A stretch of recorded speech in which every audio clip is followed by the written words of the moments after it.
All right, here we're looking at section 8.1. In our learning targets for today, we're going to use sequence notation to write terms of sequences. Then we're going to write a rule for the nth term of a sequence. And then finally, we're going to sum the terms of a sequence to obtain a series. And we're also going to look at what summation notation means and what it looks like. So the first thing we got to look at is a sequence. And the sequence is an ordered list of numbers. So we can have finite sequences and infinite sequences. So a finite sequence has a limited number of terms, like it ends. Okay, so it's kind of written like this with this notation. So the values in the range are called the terms of the sequence. Okay, so I have the position of each term. So this is the first term in the sequence, the second one, the third one, the fourth one. These are actually going to be the terms of my sequence. So an infinite sequence just continues without stopping, and whose domain is a set of positive integers, right? Because we just continue on and on and on forever. So here's kind of the difference in how we can write it. So I have this first finite sequence, which is 2, 4, 6, 8. Then I can say I also have an infinite sequence, which is 2, 4, 6, 8, and then these three dots. These three dots mean it just continues on forever. So both of these can be written by a rule. So both of these can be a sub n, which tells me the number, this number term, is equal to 2 times n. So I know here I got this number by multiplying 1 times 2. This is 2 times 2. This is 3 times 2. This is 4 times 2. And this is in position 1, position 2, position 3, and position 4. So that's how I can write my rule for this sequence. So now let's look at this example. So I have to write the first 6 terms of these two sequences. So let's look at this first one. So first I know that the first term I'm going to plug in a 1 wherever there's an n, and here's my first term is 7. So now to find the second term I just plug in a 2, and then a 3, and then a 4, and then a 5, and then a 6. So the terms of this first sequence would be 7, 9, 11, 13, 15, and 17. So all I do is I take my numbers, my values, my integers, and plug them in wherever I see an n. So now let's do the same thing for this second function. So I have f of n equals a negative 3 to the n minus 1. So again, I just plug in my values wherever I see that n. So my sequence looks like 1, and then negative 3, and then 9, and negative 27, and 81, and negative 243. So all you're doing when you're finding the first so many terms is plugging in those values. So here are some for you to try. So now first I have to describe the pattern, write the next term, and then write a rule for the nth term of the sequence. So first let's look at this first sequence. I've got negative 1, negative 8, negative 27, negative 64. So for me I see that these are all perfect cube numbers. So I know that this is, the first one is negative 1 cubed. The second one is negative 2 cubed, negative 3 cubed, negative 4 cubed. So I know that my next one will be negative 5 cubed, which would give me a negative 125. So to write my rule, since I figured out it's that negative n value cubed, that's going to be my rule for this sequence. So now let's look at my second sequence. I've got 0, 2, 6, 12. So I can see that I'm multiplying each n value by the value before it. So here I'm multiplying this 1 times 0. Here I'm multiplying 2 times 1. Here's 3 times 2, 4 times 3. So my next one would be 5 times 4, which would be 20. So here's how I would write the rule. So I would take my n minus 1, right, which is the term before it, times that term, times that number. So this is how I would write that rule for that function. So I can also graph these. So I can let my horizontal axis, right, so my x-axis is the position numbers, and then my vertical axis is my range or my terms. So here's kind of a real-world problem. So I work in a grocery store and are stacking apples in the shape of a square pyramid with 7 layers. Write a rule for the number of apples in each layer, then graph the sequence. So first off, we want to make a table to kind of see what we're looking at. So in my first layer, I have to figure out how many apples I have, which I've got 1. In my second layer, since I'm dealing with a square pyramid, I know that I'm going to be dealing with a squared number. And in my third layer, I'm going to have 9 apples. So now I can see that I can write my rule. So each layer is n squared. So I can plot these points on my graph, just like we said before, that this x-axis, or my horizontal axis, is my n values. And you'll see that I don't connect these dots. Right? This is not a continuous function.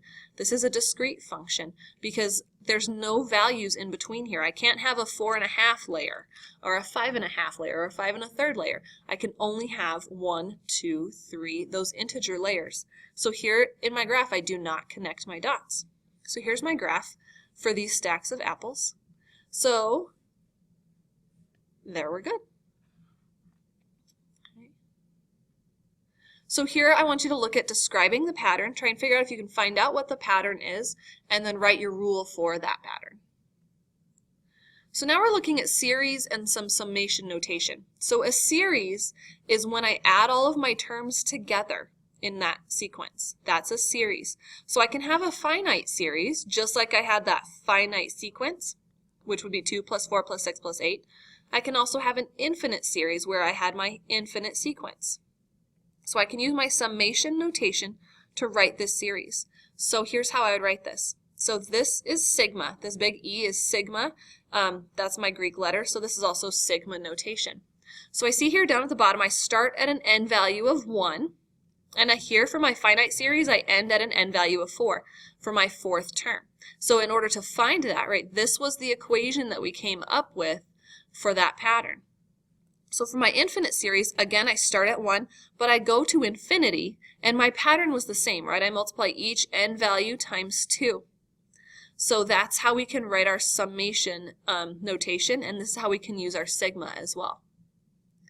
So here we're going to write each series, and remember, series is when I add them all together using summation notation. So the first thing I look at is that the first term is 25, and the second term is 25 times 2, and the third term is 25 times 3. So first I have to kind of write my equation. So I see that I'm multiplying each term by that 25. Okay, and so I know that this is also the 10th value in my sequence, because I know that 10 times 25 gives me this 250. So that's where this 10 came from. So now that I have this, I know that my lower limit is 1 and my upper limit is 10. So I can go ahead and write using my sigma notation. So my lower limit was 1. I started at 1 and I went all the way to 10. And here was the equation for those numbers. So now let's look at B. The first thing we always have to do is find out what my equation is. How do I get to the next number? Okay, so the denominator is 1 more than the numerator. Okay, so I can write it like this. So it's I divided by I plus 1. Where I equals my 1, 2, 3, 4. All right, this is an infinite sequence, so it's going to be an infinite series. So my lower limit is 1, and my upper limit is infinity, so I can just go ahead and write my equation here.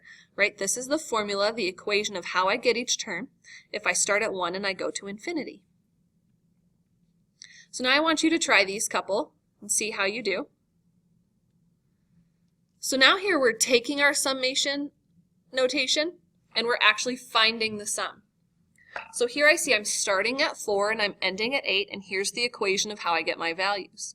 So I just plug in my values, right? So I started at 4, so that means I have 4, 5, 6, 7, and 8. And I find all of those numbers and I add them together, which gives me 205.